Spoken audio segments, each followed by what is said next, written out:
الرحيم واذكروا إذ أنتم قليل مستضعفون في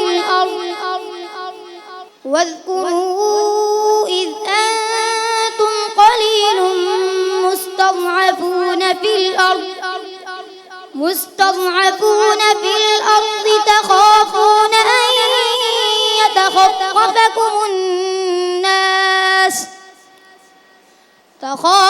أن يتخطفكم الناس فآواكم وأيدكم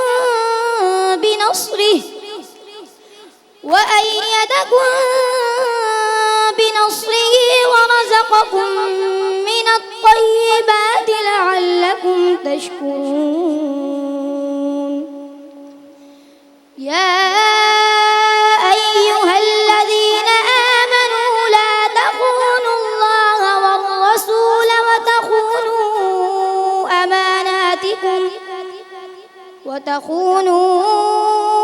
أماناتكم وأنتم تعلمون واعلموا أنما أموالكم وأولادكم فتنة وأن الله عنده أجر عظيم. اے وطن تجھ سے عہد و وفا کرتے ہیں، اے وطن تجھ سے عہد و وفا کرتے ہیں، مال کیا چیز ہے ہم تو جاں بھی فدا کرتے ہیں. سرخ ہو جاتی ہے جب صحن چمن کی مٹی، اسی مقام پر تب ہی تو پھول کھلا کرتے ہیں. ہم غزنوی ہم بت شکن تم اور ہو ہم اور ہیں، اے برہمن سومنات تم اور ہو ہم اور ہیں. یہ تھے طلباء کرام جو آپ کے سامنے مختلف انداز میں قرآن مجید کی تلاوت فرما رہے تھے. اب میں اس کے بعد ہم کے لیے میں دعوت دینا چاہتا ہوں 5 منٹ کے لیے طالب علم محمد عامر. السلام علیکم ورحمۃ اللہ وبرکاتہ. میں حمد باری تعالیٰ پیش کر کے اسٹیج سے اجازت چاہوں گا.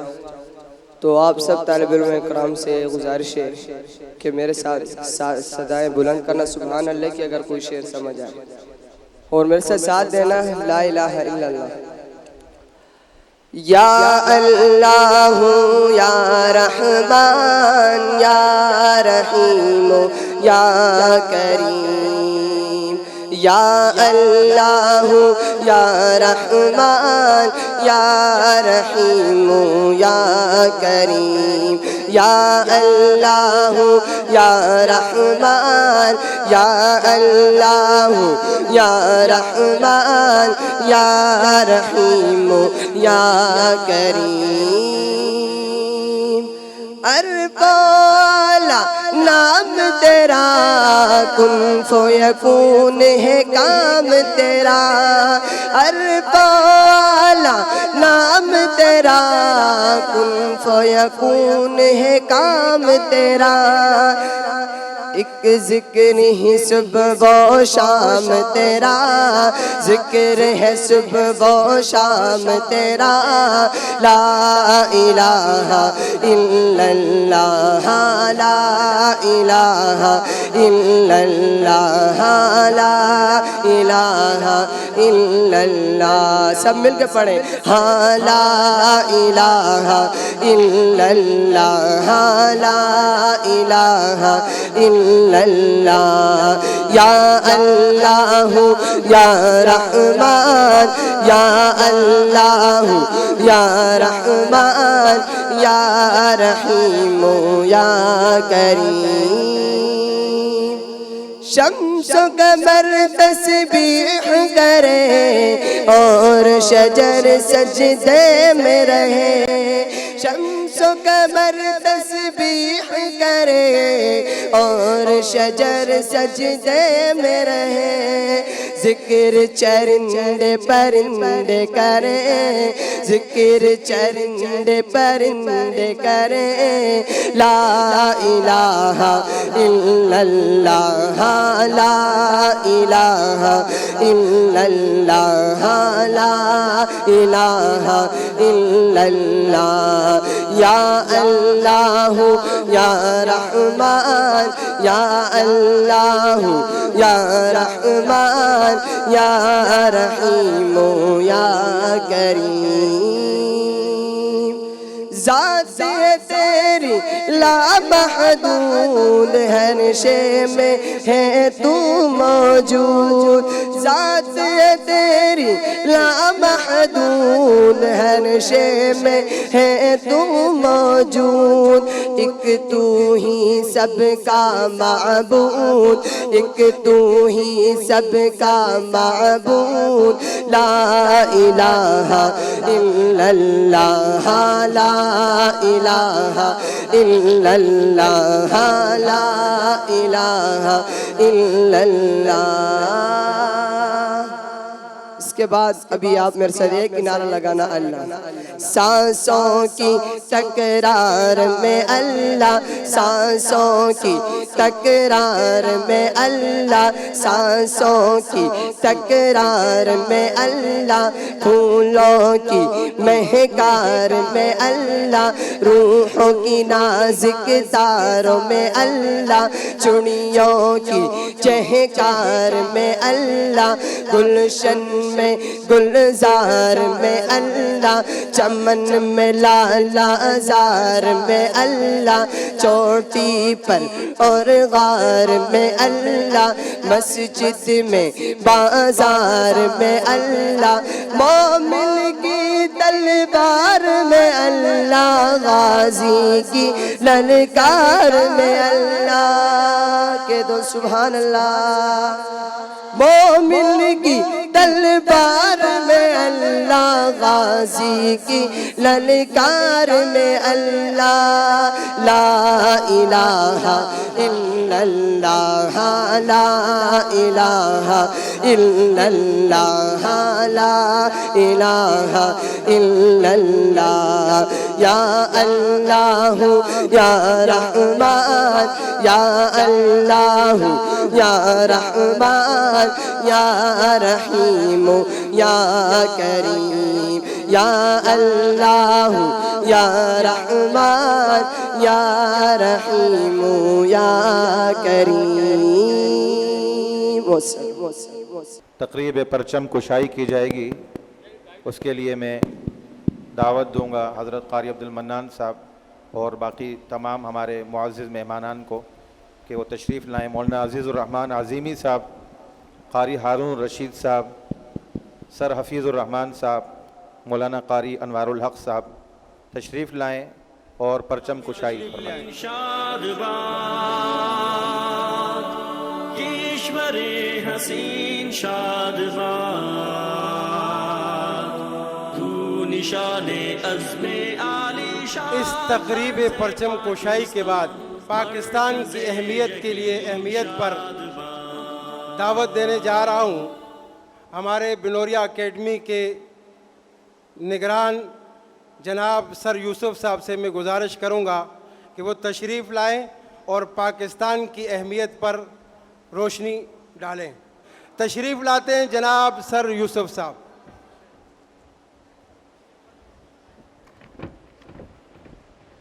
السلام علیکم ورحمۃ اللہ۔ بسم اللہ الرحمن الرحیم۔ جس موضوع پہ خطاب کرنے کے لیے مجھے بلایا گیا ہے وہ ہے پاکستان کی اہمیت، لیکن یہاں اسٹیج پہ آنے سے پہلے جب میں نے اس طرف دیکھا کہ مختلف ملکوں کے جھنڈے، پھر یہاں پر بھی مختلف ملکوں کے جھنڈے، تو سب سے پہلے تو میں سلام دیتا ہوں اپنے ملک کو اور یہاں کے علماء کرام کو کہ پاکستان کی سب سے پہلی اہمیت تو یہیں سے ثابت ہوتی ہے کہ دنیا بھر سے لوگ اپنے علم کی پیاس کو بجھانے کے لیے پاکستان کا رخ کرتے ہیں۔ اس کے اوپر سارے زور سے بول دیں سبحان اللہ۔ پاکستان کی اہمیت کے اوپر بات کرنے تو اس گراؤنڈ پہ ہم سب سے پہلے پاکستان کی اکنامیکل امپورٹنس کو دیکھتے ہیں کہ معاشی طور پہ پاکستان کتنا اہم ملک ہے. اس وقت کے کرنٹ انالیسس کے مطابق جی ڈی پی کے لحاظ سے پاکستان دنیا میں 41ویں نمبر پر ہے اور پرچیزنگ پاور کے لحاظ سے 21ویں نمبر کے اوپر ہے. اٹ مینس دیٹ کہ اس وقت بھی پاکستان دنیا کے 150 ممالک سے زیادہ اچھی پوزیشن کے اوپر ہے الحمدللہ. اکنامیکل امپورٹنس سے آگے بڑھتے ہیں, جیوگرافیکل امپورٹنس کی طرف چلتے ہیں, جغرافیائی اہمیت کی طرف چلتے ہیں. اگر آپ پاکستان کی جیوگرافیکل امپورٹنس کو دیکھنا چاہتے ہیں تو پاکستان کی لوکیشن کانٹیننٹ آف ایشیا کے اندر ہے, بر اعظم ایشیا کے اندر ہے.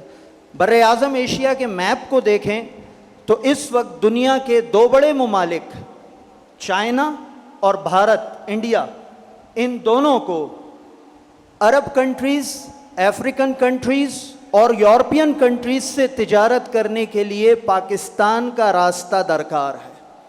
یہ ہوئی پہلی امپورٹنس. اسی سے آگے بڑھیں, پڑوسی ملک افغانستان کو بھی اگر سمندری راستوں کی یا سمندری تجارت کی ضرورت ہے تو وہ پاکستان کے راستے ہی بحر عرب تک اپروچ کر سکتا ہے. جغرافیکل امپورٹنس کے بعد اگر کسی بھی عمرانیات کے اسٹوڈنٹ سے یہ پوچھا جائے کہ کسی ملک کی, کوئی ملک کتنا خوشحال ہے, کوئی ملک کتنا امیر ہے, کسی بھی عمرانیات کے اسٹوڈنٹ سے اگر آپ پوچھیں تو وہ سب سے پہلے آپ سے ایک کویسچن کرے گا کہ کیا اس ملک کے پاس پہاڑ ہیں, کیا اس ملک کے پاس سمندر ہے, کیا اس ملک کے پاس میدان ہیں, ریگستان ہیں, دریا ہیں. الحمدللہ اس کا جواب پاکستان بہترین انداز میں دے سکتا ہے. ہمالیہ کا پہاڑی سلسلہ پاکستان سے نیپال تک, پھر پاکستان سے لے کر چائنا تک کراکرم کا پہاڑی سلسلہ, پھر افغانستان سے لے کر پاکستان تک ہندوکش کا پہاڑی سلسلہ. دنیا کی بلند ترین 8 چوٹیوں میں سے 6 پاکستان کے اوپر ہیں جو پاکستان کے لیے رائلٹی کا کام کرتی ہیں. دریا کا پوچھتے ہیں, سندھ, پنجاب, راوی, چناب, جہلم. میدان کی بات کرتے ہیں, پورے کا پورا صوبہ سندھ, پورے کا پورا پنجاب, 40% رقبہ پاکستان کا میدانی علاقوں کے اوپر مشتمل ہے. سمندر کی بات کرتے ہیں تو سندھ سے لے کر بلوچستان تک, کراچی سے گوادر تک بحر عرب کا ٹھاٹھے مارتا سمندر. کون سی ایسی چیز ہے جس سے ہمارے ملک کو اللہ رب العزت نے نہیں نوازا ہے؟ بس مار تو ہم یہاں کھا گئے کہ ہم نے ہی اپنے وطن سے محبت نہ کی, ہم نے ہی اپنے وطن کی قدر نہ کی, اور ہم ہی دوسرے ملکوں کو چلے جاتے ہیں اور وہاں کمانے بیٹھ جاتے ہیں اور اپنے ملک کو چھوڑ دیتے ہیں اور پھر آ کر اپنے ہی ملک میں برائیاں تلاش کرنے لگ جاتے ہیں. بقول شاعر, دیس کو تم کوستے بھی ہو الٹا سیدھا بولتے بھی ہو, دیس کو تم کوستے بھی ہو الٹا سیدھا بولتے بھی ہو, دیس کو تم الزام نہ دو الٹے سیدھے نام نہ دو, دیس نے تم کو چھوڑا تھا یا تم نے دیس کو چھوڑا تھا, سب رشتوں کو کیوں چھوڑا تھا, کیوں اپنوں سے منہ موڑا تھا, ارے جو بھی تھا کیا تھوڑا تھا, ہمارا پاکستان کم تھا جو آپ دوسری. اچھا اب آپ آگے بڑھیں, ڈیفینسو پوائنٹ آف ویو سے دیکھیں, ملٹری پوائنٹ آف ویو سے دیکھیں. اللہ رب العزت نے قرآن کریم میں فرمایا اور عزیز طالب علم نے اس کی تلاوت بھی کی, وَأَعِدُّ لَهُم مَّا اسْتَطَعْتُم مِّن قُوَّةٍ, دشمن سے لڑنے کے لیے طاقت قوت تیار کر کے رکھو. آپ صلی اللہ علیہ وسلم سے پوچھا گیا قوت کیا ہے, آپ صلی اللہ علیہ وسلم نے فرمایا دور تک مار کرنا. کچھ اس قسم کا مفہوم آپ صلی اللہ علیہ وسلم کی حدیث سے ہمیں ملا. 3 بار آپ صلی اللہ علیہ وسلم نے فرمایا دور تک مار کرنا. آؤ اپنی ملٹری کو دیکھو, الراد, النصر, غزنوی, غوری, ابابیل, یہ میزائلوں کی وہ سلیکشن ہے جو کہ 300 کلومیٹر سے لے کر 3000 کلومیٹر تک تقریباً مار کرنے کی رینج رکھتی ہے. دنیا کے اندر 11ویں نمبر پر سب سے طاقتور آرمی, 6 نمبر پر سب سے بڑی آرمی, اور مسلم ممالک میں سب سے طاقتور آرمی پاکستان کی ہے. اس سے آگے بڑھیں, دنیا کا 7واں اور مسلم ممالک کا پہلا نیوکلیئر پاور کنٹری جس کے پاس ایٹم بم موجود ہے، نیوکلیئر پاور موجود ہے، وہ بھی آپ کا پاکستان ہے۔ دنیا کے اندر سب سے بہترین انٹیلیجنس ایجنسی ISI وہ بھی پاکستان کے پاس موجود ہے۔ آپ جس گراؤنڈ کے اندر دیکھیں الحمدللہ پاکستان کسی سے پیچھے نہیں۔ آپ ڈیفینسو پوائنٹ سے جب ہم آگے بڑھتے ہیں تو پھر مختلف مسلینیس ریکارڈز ہمارے پاس آ جاتے ہیں۔ دنیا کا سب سے بڑا ایریگیشن سسٹم پاکستان کے پاس ہے۔ دنیا کا سب سے بڑا ریکارڈ کہ ایک کم عمر بچی نے جسٹ 9 سال کی عمر میں عارفہ کریم نے مائکروسافٹ انجینئر سرٹیفکیٹ جو ہے وہ حاصل کر لیا۔ اور اسی کے بعد ہم اس سے آگے بڑھتے ہیں، فیفا ورلڈ کپ کے اندر سب سے زیادہ فٹ بال سیالکوٹ پاکستان سے جا رہے ہیں۔ ہم اس سے آگے بڑھتے ہیں، ناسا کے اندر پاکستان کے انجینئرز اور سائنٹسٹ جو ہیں وہ موجود ہیں۔ کون سا ایسا گراؤنڈ ہے جس کے اوپر ہمارے پاکستان کا نام نہیں؟ بس افسوس کہ ہم اپنے وطن کی قدر نہیں کرتے۔ اور اس سے بھی بڑھ کر جس کو میں اپنی زندگی میں سب سے زیادہ محسوس کرتا آیا ہوں کہ یونین از اے اسٹرینتھ، اتحاد میں برکت ہے۔ ہمارا ملک اسی گراؤنڈ کے اوپر بہت لیک کر جاتا ہے۔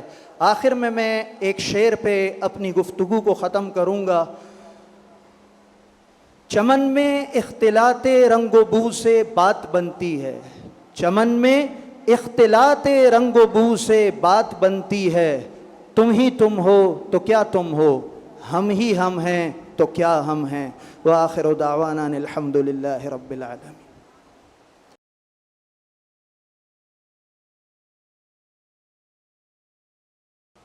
یہ تھے محترم جناب سر یوسف صاحب، بہت ہی بہترین انداز میں ملک پاکستان کا نقشہ آپ کے سامنے پیش کیا۔ میں ان کو اپنے شعر کے اندر یوں بیان کرتا ہوں، ہم کون ہیں کیا ہیں بخدا یاد نہیں، ہم کون ہیں کیا ہیں بخدا یاد نہیں، اپنے اسلاف کی کوئی بھی ادا یاد نہیں ہے، اگر یاد تو کافروں کے ترانے اب تک، اگر نہیں یاد تو کعبہ کی صدا یاد نہیں۔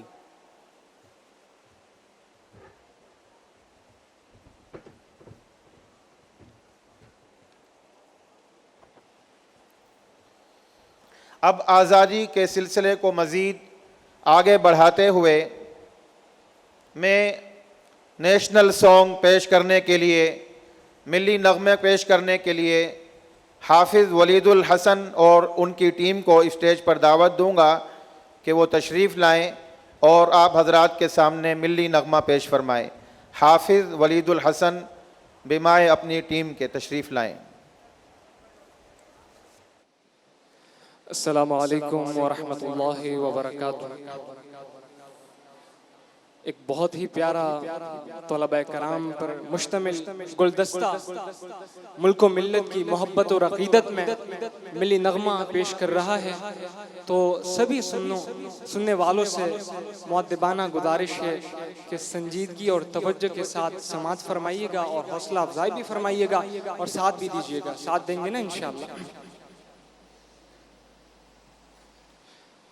میرے پیارے وطن تو سلامت رہے، باغبان چمن تو سلامت رہے، میرے پیارے وطن تو سلامت رہے، باغبان چمن تو سلامت رہے، سلامت رہے تو سلامت رہے، تو سلامت رہے، تو سلامت رہے، میرے اجداد کی محنتوں کا نشان، میرے اسلاف کی عظمتوں کا بیان، میرے اجداد کی محنتوں کا نشان، میرے اسلاف کی عظمتوں کا بیان،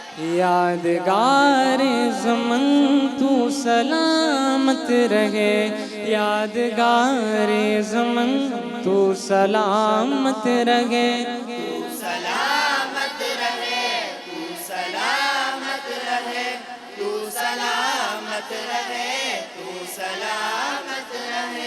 سبز پرچم سدا تم اٹھائے رہو، گر نہ پائے کبھی اس کو تھامے رہو۔ سبز پرچم سدا تم اٹھائے رہو، گر نہ پائے کبھی اس کو تھامے رہو۔ زی وقار وطن تو سلامت رہے، زی وقار وطن تو سلامت رہے، تو سلامت رہے، تو سلامت رہے، تو سلامت رہے، تو سلامت رہے، تو سلامت علم کی روشنی ہر جگہ ہم کریں، اس کی تعمیر کا یوں صدا دم بھریں۔ علم کی روشنی ہر جگہ ہم کریں، اس کی تعمیر کا یوں صدا دم بھریں۔ رونق علم فن تو سلامت رہے، رونق علم فن تو سلامت رہے، تو سلامت رہے، تو سلامت رہے، تو سلامت رہے، تو سلامت رہے۔ اے وطن، اے وطن، اے وطن، اے وطن، اے وطن، اے وطن، اے وطن، اے وطن، اے وطن، اے وطن، اے وطن، اے وطن، اے وطن، اے وطن، اے وطن، اے وطن۔ اے وطن تیری خاطر ہی عزت ملی، راحتیں جا ملی اور محبت ملی۔ اے وطن تیری خاطر میں عزت ملی، راحتیں جا ملی اور محبت ملی۔ سایہ جان تم تو سلامت رہے، سایہ جان تم تو سلامت رہے، تو سلامت رہے، تو سلامت رہے، تو سلامت رہے، تو سلامت رہے، تو سلامت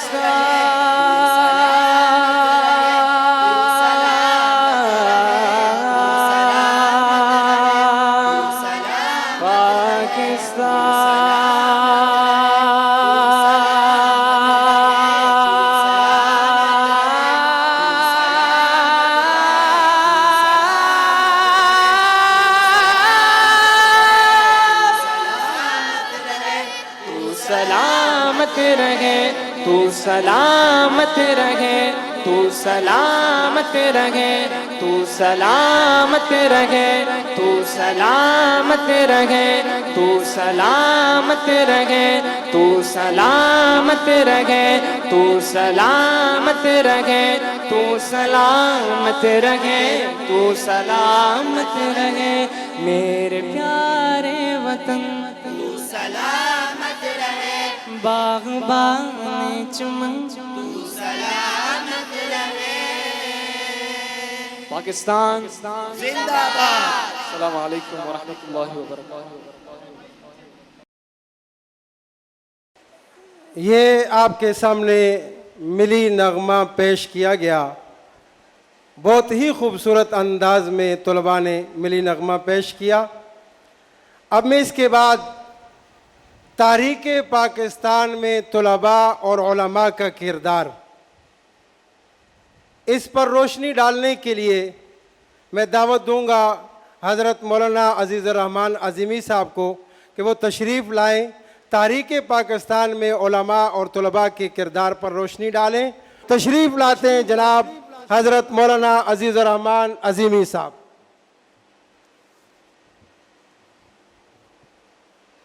السلام علیکم ورحمۃ اللہ وبرکاتہ۔ بسم اللہ الرحمن الرحیم، نحمدہ ونصلی علی رسولہ الکریم، اما بعد۔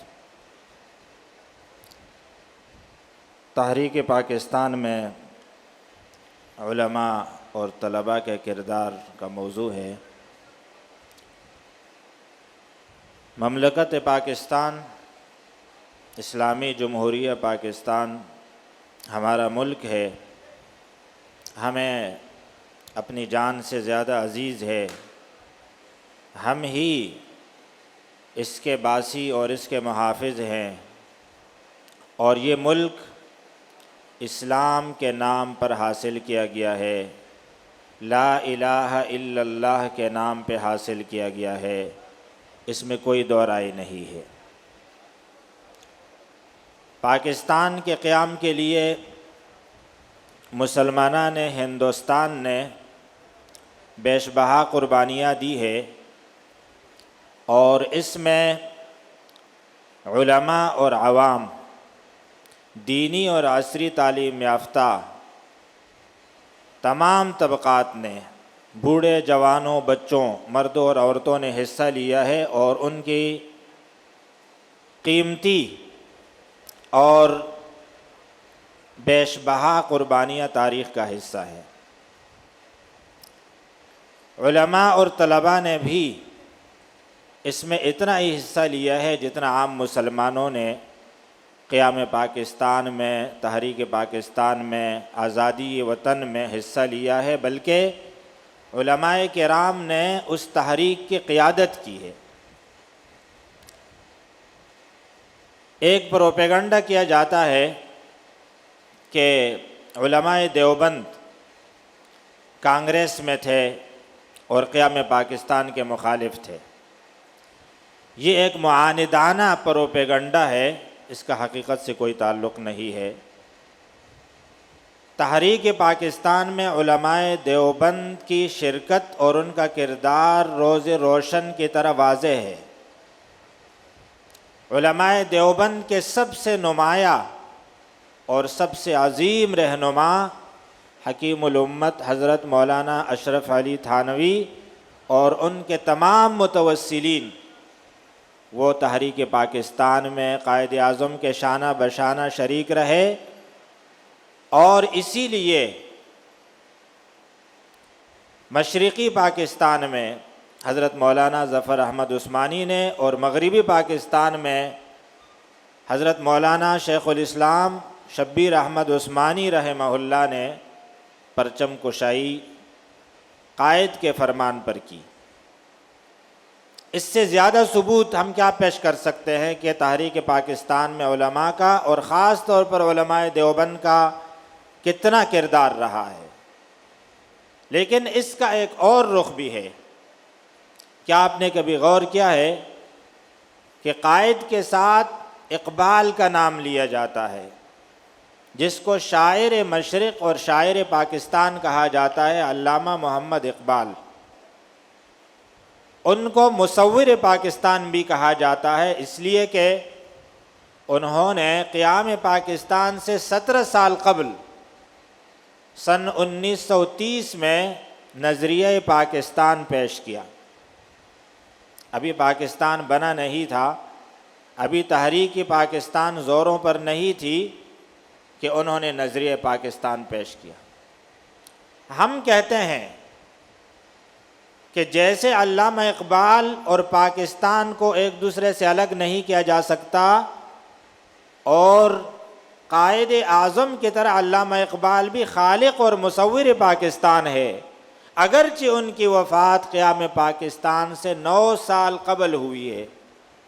1938 کو علامہ اقبال اس دنیا سے رخصت ہوئے، اور اس کے 9 سال بعد 1947 کو پاکستان وجود میں آیا، لیکن اس کے باوجود علامہ اقبال ہی مصور پاکستان اور محرک پاکستان ہے۔ ہم کہتے ہیں کہ جیسے 1947 کو پاکستان آزاد ہوا، ہندوستان بھی اسی دن آزاد ہوا۔ یہ کیا کوئی اتفاق کی بات ہے؟ نہیں، بلکہ یہ پورا خطہ ہندوستان جس کا ہم پہلے حصہ تھے اور بقیہ ہندوستان جو تحریک پاکستان اور آزادی پاکستان کے بعد ہندوؤں کے پاس بچ گیا یا وہاں کے مسلمانوں کے پاس، یہ پورا خطہ، پورا ہندوستان 90 سال سے یا اس سے زیادہ عرصے سے انگریز کے پاس تھا۔ اس پر انگریز قابض تھا، اور انگریز سے اس کو چھڑانے کے لیے، استخلاص وطن کے لیے اہلیان ہندوستان نے تحریک چلائی، جس میں علماء دیوبند سب سے زیادہ پیش تھے۔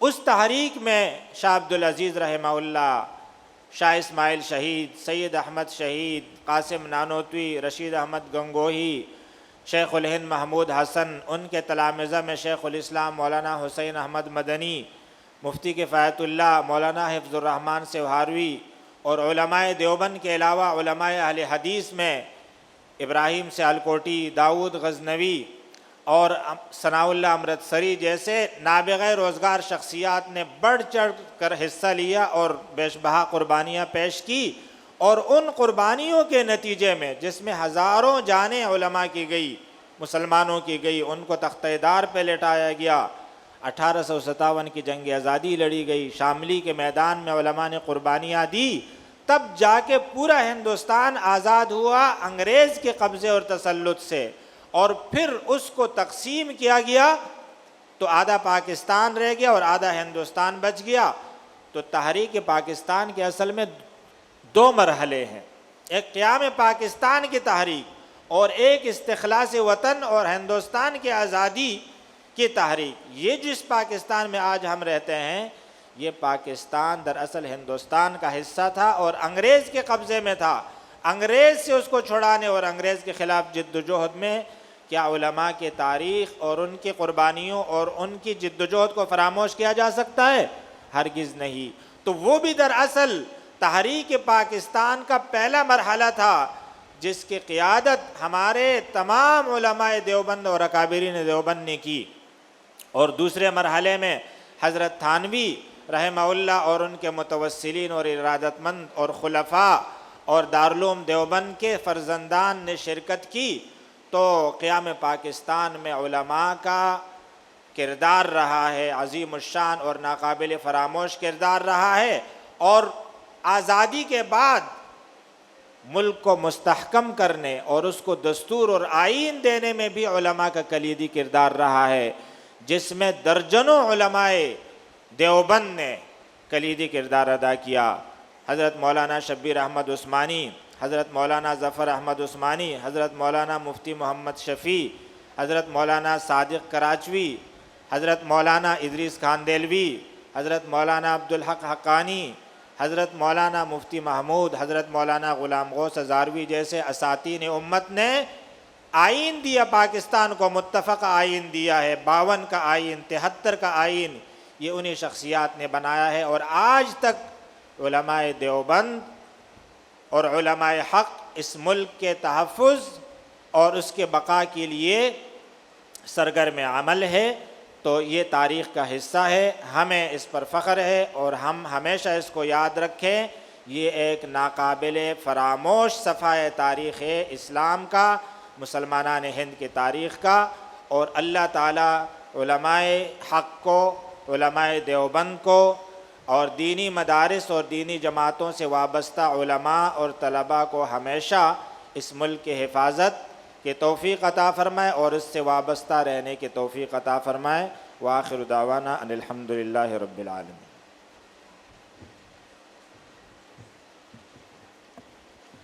اب آزادی پاکستان کے اندر کسی ایک نے نہیں، ہر ایک نے، ہر قوم نے، ہر بچے جوان بوڑھے نے، ہر امیر اور غریب نے قربانی دی ہے۔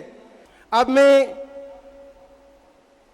قومی ترانہ، پاکستان کا قومی ترانہ، اس کے لیے میں آپ تمام حضرات سے گزارش کرتا ہوں کہ آپ حضرات اپنی جگہوں پر باادب کھڑے ہو جائیے اور قومی ترانہ آپ کے سامنے پیش کیا جائے گا۔ تمام حضرات سے گزارش ہے کہ اپنی اپنی جگہ پر باادب کھڑے ہو جائیے تاکہ قومی ترانہ آپ کے سامنے پیش کیا جائے۔ حضرت مولانا عزیز الرحمان عظیمی صاحب بھی تشریف لے آئیں. شاد باد کشور حسین شاد باد تو نشان عزم عالی شان عرض پاکستان مرکز یقین شاد باد پاک سرزمین کا